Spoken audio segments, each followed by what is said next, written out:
Ciao, salve a tutti! Cosa sbagli con il narcisista in amore? 5 errori madornali da non fare mai con un narcisista patologico e manipolatore. Vediamo alcuni errori tipici che si tende a fare quando si ha a che fare con narcisisti, ma in generale con persone che ti mettono a dura prova. E puoi dire se ti è capitato più o meno inavvertitamente di commettere questi errori.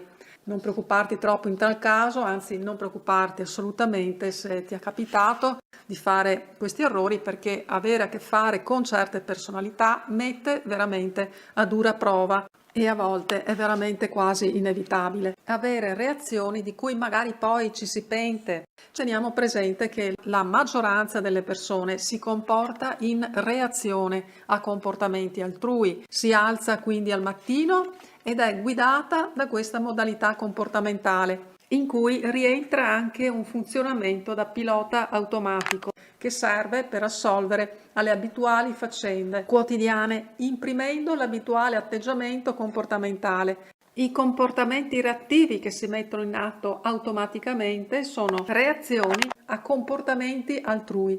Così, ad esempio, se qualcuno ti sorride, anche tu sorridi, se è sgarbato con te, anche tu reagirai sgarbatamente. Quasi tutti i comportamenti sono sia effettuati con il pilota automatico che in reazione automatica a comportamenti altrui. Questo accade normalmente. È normale nel senso che normalmente questo è l'atteggiamento, l'attitudine di comportamento della maggioranza delle persone, soprattutto le più influenzabili. E tieni presente che le persone più influenzabili, anche da parte quindi dei manipolatori di turno, non lo sono solo in termini cognitivi, intellettivi. La persona, ad esempio, che viene gabbata dall'imbonitore di turno che vuole vendergli un prodotto è la stessa che verrà ammaliata dal politico di turno che indora se stesso parlando bene delle sue buone intenzioni, chiaramente male di quelle degli avversari. La persona influenzabile è solitamente influenzabile sia cognitivamente che emotivamente, anche se si è sicuramente più influenzabili sul piano emotivo. La prima cosa da fare quindi per non incorrere in nessun tipo di manipolazioni mentali, intellettuali ed emotive è di imparare ad impostare il proprio stato d'animo e mantenerlo quanto più possibile tale, senza lasciarsi trasportare da perturbamenti esterni che non dipendono da te. Diceva Goethe, prima di fare qualcosa devi essere qualcosa. Quindi, per prima cosa, non lasciarti traviare da chiunque vuole ostacolare il tuo percorso di vita, i tuoi obiettivi e quello che sei. Se tutto quello che senti, pensi e fai è parte di te e ti fa sentire bene, abbi cura di queste cose come delle cose più importanti per te e non lasciarle che altri le mettano in dubbio, compreso naturalmente il narcisista di turno, che in quanto tale probabilmente stona nella tua vita se c'è entrato. E in secondo luogo, quindi sbagli se con il narcisista ti lasci trasportare dagli stati d'animo che a volte magari anche sadicamente lui è soddisfatto di poter osservare in te. Ma il termine sbagliato è esso stesso sbagliato in qualche modo, perché il termine giusto e più adeguato, adatto da avere nella mente per vincere le diverse situazioni è cosa è bene. Ma usiamo comunque il concetto errore per evitare cosa di fatto ti può deragliare dalle cose che invece sono giuste e buone per te.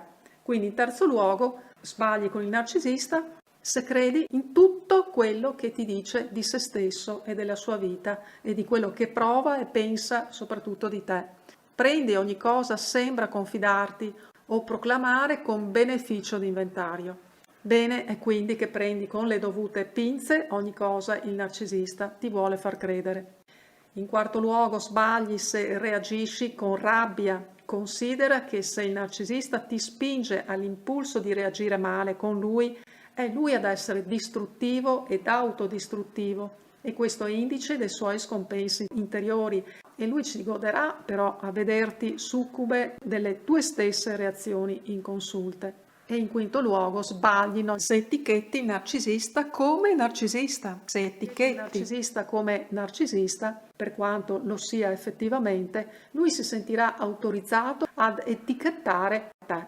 e in ogni caso questo non ti porterà a nessuna risoluzione del rapporto. Comprendere la sua personalità va bene per saperlo meglio gestire, ma dire al narcisista che è tale ti porta facilmente alla chiusura della relazione. Se è quello che vuoi, bene, liberati dai rospi che tieni dentro di te come meglio credi, ma poi considera di metterci una pietra tombale sopra al rapporto. A meno che il narcisista non si trovi in qualche particolare stato di grazia in cui potrai anche osare avanzare qualche particolare osservazione. Altrimenti lascia perdere e tralascia anche di pensarlo il narcisista come narcisista. In questo modo ti autocondizioni a comportamenti di riflesso. La cosa importante è capire cosa lo muove dal profondo e soprattutto cosa muove te. Hai fatto uno di questi errori, magari anche tutti, perché capita molto spesso, oppure magari anche degli altri, ma magari in compenso hai fatto la cosa più giusta, che è quella di voltare pagina con il narcisista e riprendere in mano la tua vita. Oppure ci stai pensando, sei nella giusta strada per fare questo? Ti sei o ti stai risolvendo a chiudere con il narcisista o la narcisista? Ci sentiamo presto, grazie sempre della tua meravigliosa presenza. Un abbraccio forte e a presto. Ciao, ciao, ciao.